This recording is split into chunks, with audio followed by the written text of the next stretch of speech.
ক্যালকাটা ইউনিভার্সিটির আন্ডারে 7 সেমিস্টারের রাষ্ট্রবিজ্ঞান অনার্স কোর্সের ছাত্রছাত্রী আছো, তোমাদের জন্য আজকে ক্লাস খুবই গুরুত্বপূর্ণ। আজকে ক্লাসে তোমাদের 7 সেমিস্টার রাষ্ট্রবিজ্ঞান অনার্সের ডিএসসিসি 19 পেপার অর্থাৎ জেন্ডার অ্যান্ড পলিটিক্স এই পেপার থেকে গুরুত্বপূর্ণ 3টি প্রশ্নের উত্তর নিয়ে আলোচনা করব। প্রথম প্রশ্ন থাকবে ভারতে নারী আন্দোলনের ইতিহাস আলোচনা করো। এই প্রশ্নটা তোমাদের 20 নম্বরে আসতে পারে। এছাড়া দ্বিতীয় প্রশ্ন থাকবে অদৃশ্য সোম কাকে বলে, এবং তৃতীয় প্রশ্ন থাকবে যৌন সোমকে কেন একটি সোম হিসাবে স্বীকৃতি দেওয়ার দাবি উঠেছে। এই 3টি প্রশ্নের উত্তর কিভাবে গুছিয়ে লিখবে তোমরা ভালো করে দেখে নাও, আমি স্ক্রিন রেকর্ডের মাধ্যমে আলোচনা করছি। এবং 5টা তোমাদের টোটাল পেপার, খুব সাবধান, অনেক বড় বড় সিলেবাস এবং বিশেষ করে অনেক পোর্শন কিন্তু MA থেকে এখানে দেওয়া হয়েছে, অর্থাৎ সিলেবাস যথেষ্ট শক্ত আছে। একদম সিলেবাসকে অবহেলা নয়, টাইম ম্যানেজ করে তোমরা কিন্তু পড়া শুরু করে দাও, অর্থাৎ একটা টাইম ভাগ করে নাও কোন পেপার কখন পড়বে, কারণ 5টা পেপার পরীক্ষা এসে যাবে, তোমরা কিন্তু সময় পাবে না। তাই এখন থেকে তোমরা প্রস্তুতি নিতে শুরু করো। দেখো আজকে এবারে তোমরা প্রশ্নের উত্তরগুলো দেখে নাও। প্রথম প্রশ্ন যেটা আছে, ভারতে নারী আন্দোলনের ইতিহাসের একটি সার্বিক পর্যালোচনা, বা ভারতে নারী আন্দোলনের ইতিহাস, বা ভারতে নারী আন্দোলনের গতি প্রকৃতি আলোচনা করো। এইভাবে ঘুরিয়ে ফিরিয়ে প্রশ্নটা আসতে পারে। অ্যান্সার কিভাবে লিখবে, অ্যান্সারটা দেখো। ভারতের সমাজ ও রাজনীতির ইতিহাসে নারী আন্দোলন একটি অত্যন্ত তাৎপর্যপূর্ণ এবং গতিশীল অধ্যায়। পরাধীন ভারতবর্ষের কুসংস্কার ও পিতৃতান্ত্রিক শোষণের শৃঙ্খল ভেঙে নারীদের মর্যাদা প্রতিষ্ঠার যে লড়াই শুরু হয়েছিল, তা স্বাধীন ভারতে রাজনৈতিক অধিকার, আইনি সুরক্ষা ও আর্থসামাজিক সমতা অর্জনের এক সুসংগঠিত আন্দোলনের পরিণত হয়েছে। এই আন্দোলন কোনো একক রৈখিক পথে চলেনি, বরং সময়ের সঙ্গে সঙ্গে এর দাবি, চরিত্র, লক্ষ্য বিকশিত হয়েছে। এবার আছে কি, ভারতে নারী আন্দোলনের বিবর্তন ও পর্যায়ক্রমিক পর্যালোচনা। ভারতে নারী আন্দোলনের ইতিহাসকে মূলত কয়েকটি পর্যায়ে ভাগ করে আলোচনা করা যায়। 19বিংশ শতাব্দীতে এই আন্দোলনের সূত্রপাত ঘটেছিল মূলত সমাজ সংস্কারকদের হাত ধরে। রাজা রামমোহন রায়, ঈশ্বরচন্দ্র বিদ্যাসাগর, জ্যোতিবা ফুলে প্রমুখের উদ্যোগে সতীদাহ প্রথা রদ, বিধবা বিবাহ প্রচলন, বাল্যবিবাহ রদ এবং নারী শিক্ষার প্রসারের মধ্যে দিয়ে এর সূচনা হয়। যদিও এই পর্বে নেতৃত্ব মূলত পুরুষদের হাতেই ছিল এবং এর লক্ষ্য ছিল হিন্দু সমাজের ভেতরের কুপ্রথা দূর করা, তবুও তা নারী জাগরণের প্রাথমিক ভিত্তি প্রস্তুত করেছিল। তারপরে কি বলা হচ্ছে, বিংশ শতাব্দীর শুরুতে নারী আন্দোলন একটি নতুন রূপ লাভ করে এবং নারীরা নিজেরাই নিজেদের অধিকারের দাবিতে সোচ্চার হন। এই সময় নারীরা সরাসরি জাতীয়তাবাদী আন্দোলনের অংশগ্রহণ করতে শুরু করে।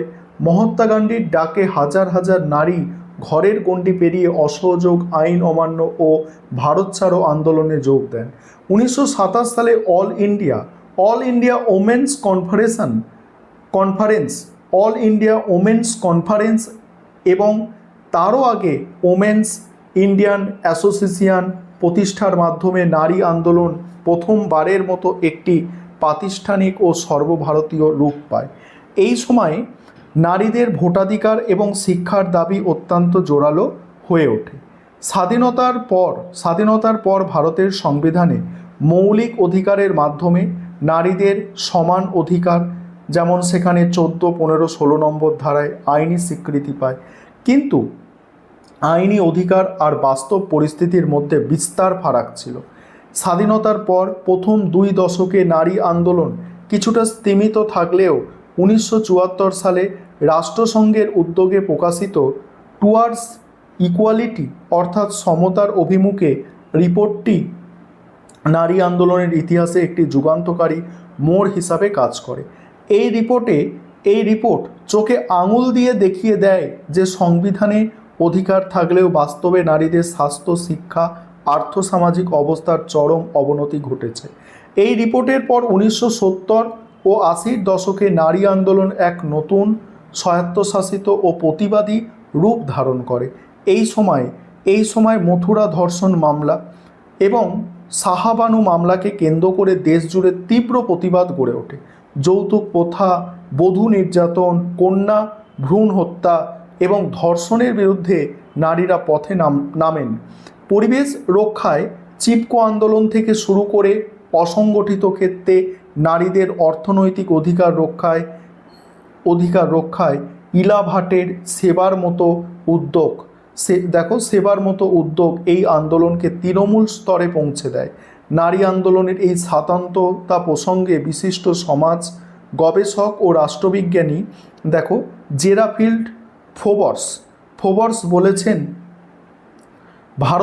ভারতীয় নারী আন্দোলন কেবল অধিকার আদায়ের আইনি লড়াই নয়, এটি সমাজ কাঠামোর গভীরে থাকা পিতৃতান্ত্রিক আধিপত্যের বিরুদ্ধে এক ধারাবাহিক ও সুসংগঠিত প্রতিরোধ। 1990-এর দশক এবং তার তৎপরবর্তী সময়ে নারী আন্দোলন আরও বহুমুখী ও অন্তর্ভুক্তিমূলক হতে শুরু করে। দলিত নারীবাদ, পরিবেশ নারীবাদ এবং বিশ্বায়নের যুগে নারীদের অর্থনৈতিক শোষণের মতো বিষয়গুলি আন্দোলনের মূল স্রোতে যুক্ত হয়। 1992 সালে 73তম ও 74তম সংবিধান সংশোধনীর মাধ্যমে স্থানীয় স্বায়ত্তশাসনে নারীদের জন্য 33% আসন সংরক্ষণের ব্যবস্থা নারীদের রাজনৈতিক ক্ষমতায়নে এক বিরাট মাইল ফলক হিসাবে কাজ করে। নারী আন্দোলনের এই আধুনিক বিবর্তন সম্পর্কে প্রখ্যাত নারীবাদী গবেষক রাধা কুমার তার লেখায় উল্লেখ করেছেন, বিংশ শতাব্দীর শেষভাগে নারী আন্দোলন কেবল আইনি সমতার দাবিতে সীমাবদ্ধ থাকেনি, বরং তা শ্রেণী, বর্ণ এবং পেশাগত শোষণের বিরুদ্ধে এক বৃহৎ সামাজিক রূপ পরিগ্রহণ করেছে। এবার উপসংহার। পরিশেষে বলা যায়, ভারতের নারী আন্দোলন একটি অবিরাম প্রক্রিয়া। উপসংহারটা তোমরা দেখে নাও, আমি পরের প্রশ্নের উত্তর আলোচনায় আসছি। তার আগে একটা বিষয় বলি, তোমাদের জন্য অনলাইন কোচিং ক্লাস চলছে, তোমরা চাইলে আমাদের পেইড ব্যাচে অ্যাডমিশন নিতে পারো এবং এছাড়া আমাদের স্টাডি মেটেরিয়াল রেডি করা হয়েছে, তোমরা চাইলে স্টাডি মেটেরিয়ালও পারচেস করতে পারো। আর অনার্সের উত্তর খুব ভালো করে গুছিয়ে লিখতে হবে, না হলে কিন্তু নম্বর পাবে না। বিশেষ করে 7 সেমিস্টার 8 সেমিস্টারে খুব ভালো করে তোমাদের লিখতে হবে, পেপারগুলোই এরকম আছে। দেখো, এখানে 5 বা 10 নম্বরে আসতে পারে এই প্রশ্নটা।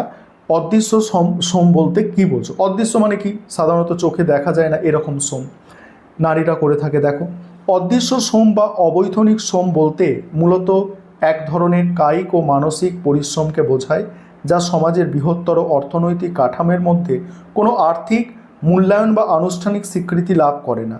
নারীবাদী রাজনৈতিক তত্ত্বে এবং সমাজতত্ত্বে এই ধারণাটি একটি অত্যন্ত গুরুত্বপূর্ণ আলোচ্য বিষয়। প্রথাগত পুঁজিবাদী অর্থনীতি কেবল সেই শ্রমকেই উৎপাদনশীল হিসাবে স্বীকৃতি দেয় যা সরাসরি বাজারের কেনাবেচা হয় এবং যার বিনিময়ে নির্দিষ্ট মজুরি পাওয়া যায়।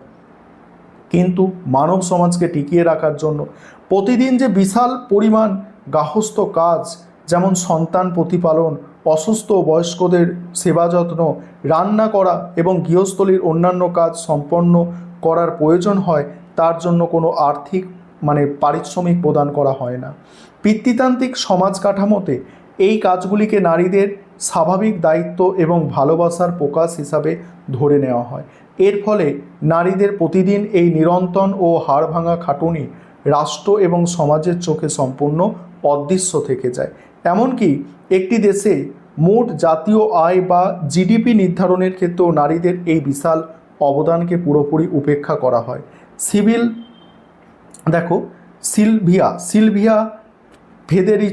সিলভিয়া ফেদেরিচির মতো প্রখ্যাত নারীবাদী চিন্তাবিদরা মনে করেন, এই অদৃশ্য শ্রম নারীদের অর্থনৈতিকভাবে পরাধীন করে রাখে এবং বৃহত্তর রাজনৈতিক ও সামাজিক ক্ষমতায়ন থেকে তাদের দূরে সরিয়ে দেয়।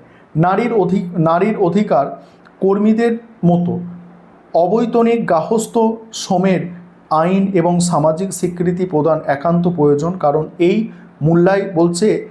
এই মূল্যায়িত না হওয়া শ্রমের সুদৃঢ় ভিত্তির ওপর দাঁড়িয়ে সমগ্র সমাজ ব্যবস্থা ও পুঁজিবাদী উৎপাদন ব্যবস্থা টিকে আছে।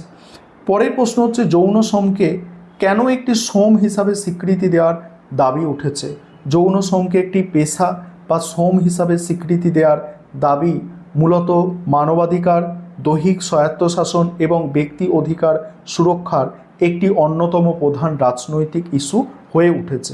ঐতিহ্যগতভাবে সমাজে যৌন কাজের একটি একটি অনৈতিক অপরাধ বা সামাজিক ব্যাধি হিসাবে দেখে এসেছে এবং এর ফলে এই পেশার সঙ্গে যুক্ত ব্যক্তিরা চরম সামাজিক বৈষম্য, আইনি বঞ্চনা ও প্রাতিষ্ঠানিক হেনস্থার শিকার হয়। কিন্তু আধুনিক অধিকার কর্মী এবং বহু নারীবাদী তাত্ত্বিক, দেখো আধুনিক এটা মানবাধিকার কর্মী বলবে, মানবাধিকার কর্মী বহু নারীবাদী তাত্ত্বিকরা মনে করেন যৌন শ্রম এর ওপর যে কোনো শারীরিক বা মানসিক শ্রমের মতোই একটি চুক্তিভিত্তিক কাজ, যেখানে একজন ব্যক্তি অর্থের বিনিময়ে নিজের পূর্ণ সম্মতিতে পরিষেবা প্রদান করে।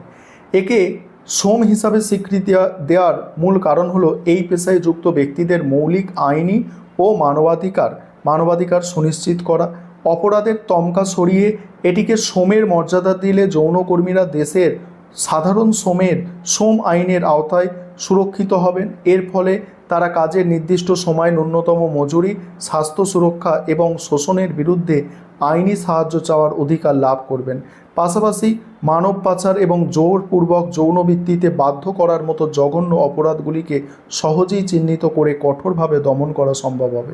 রাষ্ট্রবিজ্ঞানের দৃষ্টিতে কোনো প্রান্তিক গোষ্ঠীকে অপরাধী সাব্যস্ত করে সমাজ থেকে বিচ্ছিন্ন করার বদলে তাদের শ্রমিকদের মর্যাদা দিলে তা রাষ্ট্রের গণতান্ত্রিক পরিসরকে আরও প্রসারিত করে।